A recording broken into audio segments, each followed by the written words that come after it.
आप लोगों को एटलीस्ट मीडिया को क्लियर करना चाहिए, क्या शफाउर रहमान को ईस्ट दिल्ली में किसी ने देखा था जहां दंगा हुआ? कोई गवाह है? क्या शफाउर रहमान को किसी ने ईंट फेंकते हुए देखा था? 5 साल सोचा जब हमको वोट दे ही रहा है तो मुझे विकास करने की क्या जरूरत है। लेकिन अफसोस की बात है बीजेपी जो है हिंदुओं को भाई को जो है धर्म के नाम पे और जो है जात के नाम पे जो है गोल बंद करके वोट ले लेता है, लेकिन ना हिंदू का भला हो रहा है ना मुसलमान का भला हो रहा। आप खुद जो है पत्रकार हैं, पढ़े लिखे लोग हैं और 100 साल अब होने जा रहा है देश का, और देश का ये हाल है कि न नाला ठीक है, ना जो है रोड ठीक है, ना जो है मतलब जो है शौचालय का ठिकाना है। बहुत सारे जगह आपको पेशाब करने की भी जगह नहीं मिलेगा, पानी नहीं पीने के लिए है। जिस देश का गंगा जिस देश में बहती हो, जिस देश में इतनी नदियों का बहार हो, उस देश की पब्लिक साल जो है 10 रुपये का बोतल खरीद के पिए, ये हाल है यहाँ। तो गरीब आदमी कहाँ से पैसा लाएगा पानी पीने के लिए। इस वक्त हम लोग ओखला में मौजूद है, जहां गफ्फार मंजिल के पास अभी इम्तियाज़ जलील की जनसभा हुई है। यहां पर कुछ लोग इकट्ठा हैं। प्रोग्राम तो ख़त्म हो चुका है, जलसा जो है उनका ख़त्म हो चुका है, लेकिन यहां पर जो लोग हैं उनसे जानने की कोशिश करेंगे कि आखिर किस तरह की ये सभा हुई है और इम्तियाज़ जलील साहब की तरफ से क्या कुछ कहा गया है। उन तमाम चीज़ों को लेकर बातचीत करते हैं। कहाँ से आप? मैं साहब दिल्ली में ही हूँ, पीछे मैं अलीगढ़ का रहने वाला हूँ। अभी तो 26 साल से तकरीबन दिल्ली में हूँ। यहाँ अभी ऐसे ही बसा है ये ऐसे ही बसा है और क्या, सब यूपी बिहार राजस्थान के ही लोग ज़्यादा हैं, पूरे देश के लोग हैं दिल्ली में। तो ओखला हमारा खुशतौर पूरे हिंदुस्तान को रिप्रेजेंट करता है। अभी इम्तियाज़ जलील की जनसभा हुई है शफाउर रहमान को लेकर, क्या कहेंगे, कितनी भीड़ थी और क्या लगता है आपको? देखिए भीड़ तो कई हज़ार लोग थे, 4-5 हज़ार लोग थे इस वक्त भी मौजूद, और इस बारिश के मौसम में, मौसम बिगड़ने के बावजूद इतने लोग आए हैं तो नज़र आता है कि लोग किस तरीके से जुड़े हुए हैं। और लोगों ने बहुत बारिश होने के बावजूद लोग इस तरीके से रुके रहे, ये बहुत बड़ी बात थी। क्या लगता है जिस तरह से तमाम पार्टियों की ओर से जो आरोप लगाए जा रहे हैं कि बीजेपी ने उतार दिया है, चुन चुन कर प्रत्याशी ला रहे हैं, जो दंगाई हैं उनको मैदान में ला रहे हैं, क्या कहेंगे उनको लेकर? देखिए एक चीज़ पे मुझे एतराज़ है। मैं आपका नाम नहीं जानता, क्या नाम है आपका? अबूजर साहब, आप कह रहे हैं कि शफाउर रहमान दंगाई है। ये देखने का नज़रिया है। आप लोगों को एटलीस्ट मीडिया को क्लियर करना चाहिए, क्या शफाउर रहमान को ईस्ट दिल्ली में किसी ने देखा था जहां दंगा हुआ? कोई गवाह है? क्या शफाउर रहमान को किसी ने ईंट फेंकते हुए देखा था, या किसी किसी को परेशान करते हुए देखा था? नहीं। उस पर आरोप जो लगाए गए हैं कॉन्स्पिरेसी दंगा करने के लगाए गए हैं, ठीक है? वो एक पॉलिटिकल विक्टिम है भाई, पॉलिटिकल विक्टिम है। वो सीए एनआरसी का आंदोलन चला रहा था, वो जामिया का आंदोलन, वो जामिया शफा जो है, पहले बात समझिए वो है कौन? शफाउर रहमान मुसलमानों की देश की बड़ी इंटेलेक्चुअल जमात का सदर है। 10,000 वोटर मिले हैं उसे, वोट मिले हैं। आजमी जो है क्या है, पहले ये समझिए आप। आजमी जो है जामिया एलमुनी यानी ओल्ड बॉय एसोसिएशन का वो प्रेसिडेंट है। मुस्लिम इंटेलेक्चुअल जमातें, एक अलीगढ़ की जमात है, कुछ हमारी देवबंद की जमातें हैं, बाकी जामिया की जमात है, यही चंद जमातें हैं जो मुस्लिम इंटेलेक्चुअल रिप्रेजेंट करते हैं। तो वो दंगाई कैसे है, उस पे दंगे का इल्जाम कैसे है, इस बात को हमें सोचना पड़ेगा। इल्जाम क्या लगाया है उस पे कि वो दंगा करा रहा था? कहाँ? वो तो कभी गया भी नहीं होगा ईस्टर्न दिल्ली में जहाँ दंगा हुआ था। ट्रांस यमुना में जहाँ दंगा हुआ, क्या शफा को किसी ने देखा? क्या वो ईंट फेंक रहा था? कैसे दंगा किया उसने? ये सवाल है मेरा, इस पे क्लियर कर दिया। दंगा उसने कैसे किया है? वो सिर्फ सीए एनआरसी आंदोलन करा रहे थे, उसकी वजह से पॉलिटिकल विक्टिम है। पॉलिटिक्स में विक्टिम तो आज ब्रिटिश काल की अगर हम बात करें, उस वक्त क्या हुआ है? गांधी जी क्या करते थे? गांधी जी आंदोलन करते थे देश के लिए। उस आंदोलन के तहत कुछ भी इल्जाम लग जाते थे, उन पे जेल चले जाते थे। वो जेल जो गया है अपने किसी पर्सनल मफाद में नहीं गया है, वो किसी प्रॉपर्टी के मसले में नहीं गया है, वो किसी पैसे के मसले में नहीं गया है। वो इस कौम और मिल्लत की जो एक लड़ाई थी सीएनआरसी की, उस लड़ाई में उसने जो नुमाया रोल करा, उस वजह से वो जेल में है। मेरा एंगल है ये। अब इसको एंगल आप 15 दे सकते हैं, पॉलिटिकल एंगल को आप किसी भी तरीके से मोड़ा जा सकता है। तो मेरा ये कहना है पॉलिटिकल विक्टिम है वो, और वो देखिएगा अभी अदालत का फैसला आएगा, वो इनोसेंट साबित होगा। पर इस मिल्लत के लिए जिसके लिए वो गया है, बशर्ते उसको इतनी जोर से उसके साथ खड़ा होना पड़ेगा जितनी जोर से उसने आवाज उठाई थी इस कौम की। लेकिन जिस तरह से चुन चुनकर प्रत्याशी ला रहे हैं, चुन चुनकर खासकर मुस्लिम बाहुल सीटों पर प्रत्याशी उतारे जा रहे हैं, कई लोग ये कह रहे हैं कि बीजेपी की ओर से उतारा जा रहा है। भाई एक बात सुनिए, बीजेपी की ओर से किसे उतारा जा रहा है? MIM को उतारा जा रहा है। MIM बीजेपी की ओर से उतर रही है। तो भाई आम आदमी पार्टी की तरह नहीं है कि अपने काउंसलर ताहिर हुसैन को पहचानने से इनकार कर दिया। क्या उनकी हिमायत में खड़े हुए? ये यहाँ 25 लाख मुसलमान हैं दिल्ली के अंदर और उससे भी ज्यादा होंगे। उनका रिप्रेजेंटेशन कौन करते हैं? चंद काउंसलर, 5 MLA, राइट? वो काउंसलर था आम आदमी पार्टी का। आम आदमी पार्टी ने डिसोन क्यों करा ताहिर हुसैन को? क्यों डिसोन करा? क्यों नहीं टिकट दिया उसे? क्यों नहीं उसके साथ खड़े हुए? पार्टी से क्यों निकाला केजरीवाल ने? कम्युनल केजरीवाल है, कम्युनल केजरीवाल है। इस बात को कहने में मुझे कोई शर्म नहीं है। कैसे है कम्युनल, मैं अभी साबित करता हूं। क्या उर्दू टीचरों की 18 महीने सैलरी गई है? कभी उर्दू टीचरों का इशू आपने बीजेपी की हुकूमत में सुना है? अब बीजेपी को कम्युनल कह देंगे, आप ही मीडिया वाले इनको कम्युनल बता देंगे। पर कभी आपने सुना है हज कमेटी का इशू? मालूम है आपको? दिल्ली हज कमेटी के लिए बीजेपी सरकार ने 5 करोड़ रुपए दे रखे हैं। दिल्ली सरकार का फंड रिलीज नहीं हुआ, हज कमेटी का ऑफिस नहीं बन पा रहा है। मुसलमानों को तो बेचारों को पता ही नहीं है सच्चाई क्या है। केजरीवाल से बड़ा कोई जनसंघी नहीं है। ये बात कहते में मुझे कोई गुरेज नहीं है। एक वक्त था उसके साथ आंदोलन में मैं भी रहा, पर वो बोलता था मैं सच्चाई के साथ हूं, सच बोलो। आज सुना है किसी से सच बोलते हुए? वो IIT इंजीनियर है, वो IRS ऑफिसर है। सिर्फ और सिर्फ अभी यहाँ बैठे हुए लोगों से पूछ लेना केजरीवाल साहब सच बोलते हैं या झूठ, सब बता देंगे। उन्होंने एक कहा था मैं पब्लिक से मिलूंगा। क्या 10 साल में आप तो मीडिया के रिप्रेजेंटेटिव हैं, अच्छे इंसान हैं, बड़े बड़े मेन स्ट्रीम मीडिया से भी अगर वो मिलने, आम आदमी से तो मिलने दूर की बात रही। 10 साल में किससे मिले? कहते हैं बिजली पानी फ्री कर दूंगा।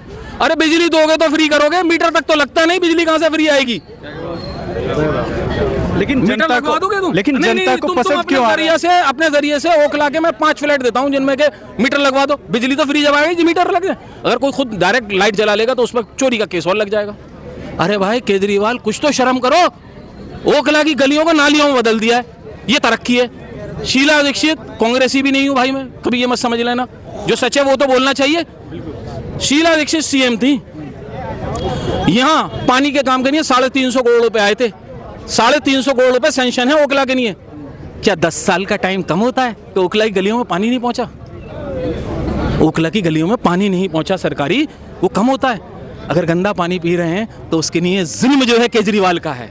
जालिम है केजरीवाल। एक साफ पानी नहीं पहुंचा पाया 10 साल में, कोई हॉस्पिटल नहीं बना पाया ओखला में, कोई स्कूल नया खुला हो तो मुझे नाम बता दें आप, मेरी जानकारी कम हो। लेकिन 10 साल आप नया स्कूल खुला है, मैंने एजुकेशन में बहुत काम किया।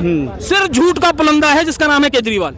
10 साल कहते में वो मानहानि का केस कर दें मुझ पे, मैं उसका जवाब दूंगा अदालत में। आप 10 साल की बात कर रहे हैं, लेकिन लगातार जनता यहाँ की 10 साल से उनको जिता क्यों रही है फिर? यही झूठ, सिर्फ झूठ। एक और नया शगुफा लाए कि 2100 रुपए दूंगा, कुछ नहीं देगा वो शख्स। झूठ के अलावा कोई झूठ वादा नहीं है। उन्होंने एक बात सीख ली है कि सिर्फ झूठ बोलो पब्लिक से जीत जाओ। पहले कहते थे मैं अवामी आदमी, अवाम में रहूंगा। पिछले इलेक्शन भी उन्होंने अपने कार्यकर्ताओं को छोड़ पैसे से जो हायर किए हुए थे उससे जीतेंगे। इस बार पोल खुल जाएगी, देख लीजिएगा आप ओखला में।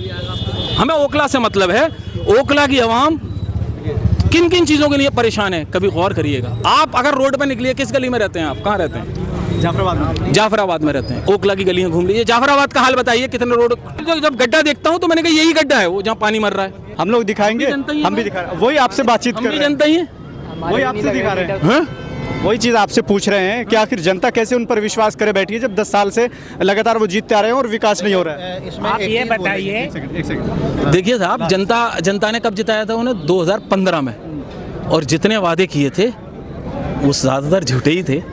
अब सच्चाई लोगों के सामने लाई जाएगी, आ रही है होले होले, सब पता चल जाएगा केजरीवाल जी को भी कि जनता का झूठ का नतीजा क्या होता है। दिल्ली के विकास को लेकर ये बात कर रहे हैं, क्या कहेंगे? जैसे विकास नहीं हुआ फिर वो 2 बार कैसे जीत गए? देखिए, आप अंदाज़ा लगाइए कि जो है गफ्फार मंजिल, हाजी कॉलोनी और जो है जौहरी फार्म के बीच में एक जगह है जहां बहुत सारी गाड़ी लगती है। वहां 1 साल से कूड़ा रखा हुआ था, कूड़ा का ढेर लग गया था।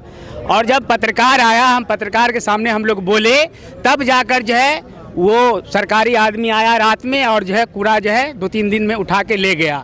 ये बताइए कि दिल्ली जैसे शहर में, और दिल्ली जो भारत की राजधानी है, उस राजधानी में 1 साल तक जो है कूड़ा जमा रहे, उसको कोई उठाए नहीं। जहाँ का काउंसलर मुसलमान, जहाँ का जो है MLA मुसलमान।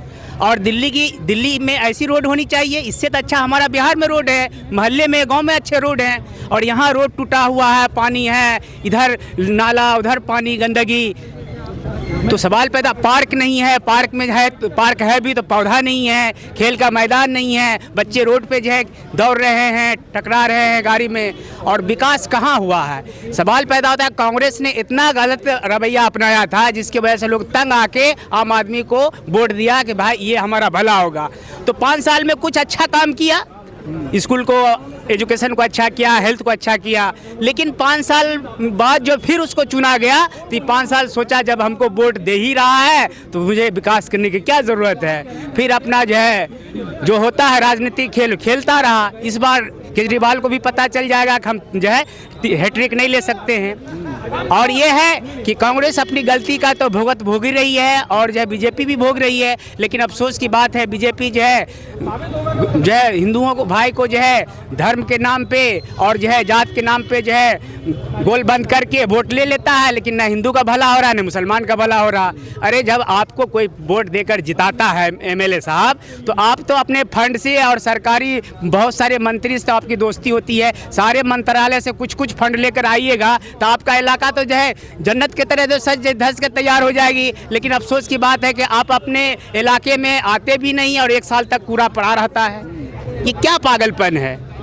आप खुद जो है पत्रकार हैं, पढ़े लिखे लोग हैं, हमारा देश की राजधानी और जो है ये कई 100 साल से राजधानी है, आज से नहीं है, बल्कि जो है बहुत सालों से ये राजधानी है और 100 साल अब होने जा रहा है देश का। और देश का ये हाल है कि न नाला ठीक है, ना जो है रोड ठीक है, और ना जो है मतलब ना जो है शौचालय का ठिकाना है। बहुत सारे जगह आपको पेशाब करने की भी जगह नहीं मिलेगा, पैखाना लग जाएगा तो पैखाना करने की जगह नहीं मिलेगा। आप बटला हाउस चले जाइए मार्केट, देखिए क्या वो पैखाना वहाँ है और क्या वो इस्तिंजा खाना है।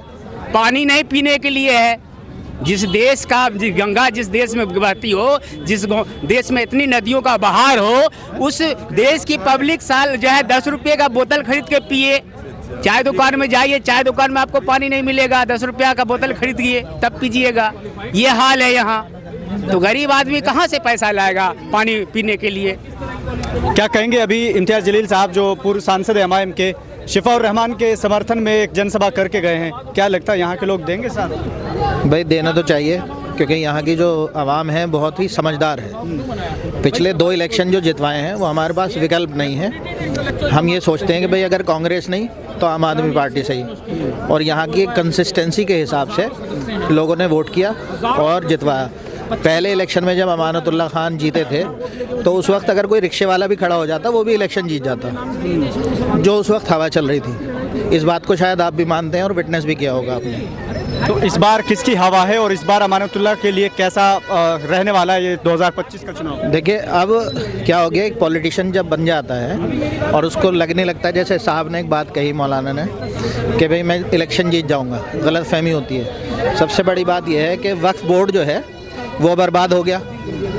भाई आपने वक्फ बोर्ड को टाइम दिया, बैठे, जब दिल्ली दंगे में मामला आया तो लोगों ने मदद की अपनी खुल करके। भाई हमने भी पैसे दिए लोगों को, आवाम को मदद पहुंचाई। वह अमानत साहब क्या करते थे, भाई गड्डी पकड़ी, फ़ोटो खिंचवाया फेसबुक पे, तो फोटोग्राफी हो रही थी। हमने से आके समझाया भाई तुम ये सब चीज़ें मत करो।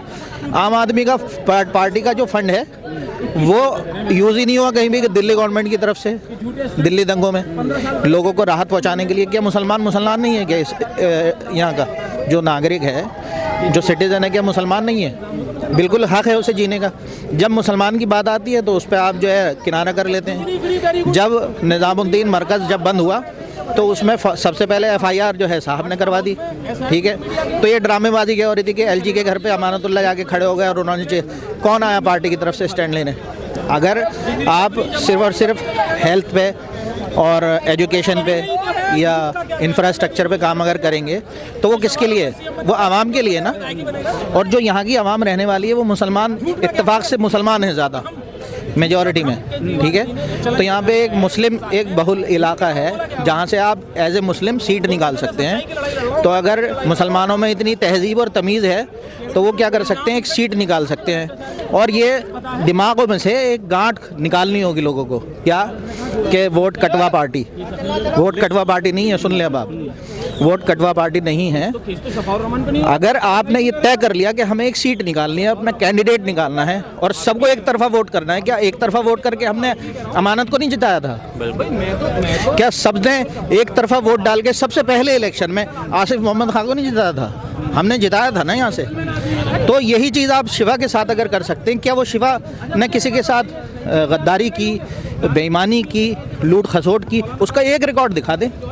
बिल्कुल क्लीन आदमी है, बचपन से जानता हूँ मैं, और मैं उससे कुछ रिलेशन नहीं बताना चाहता आपको कि मेरा क्या रिलेशन है। साथ में पढ़ा हुआ है, मेरे साथ में हम लोग बचपन से बड़े हुए हैं, ठीक है। क्या हम उसको नहीं पहचानते? आज जो आवाम यहाँ पे इकट्ठी हुई थी सर्दी में, बारिश में, इम्तियाज़ जलील साहब के आने का इंतज़ार नहीं था उनको, बल्कि ये इंतज़ार था कि कोई सपोर्ट आ रही है शिफा के लिए और वो साथ में खड़े होंगे।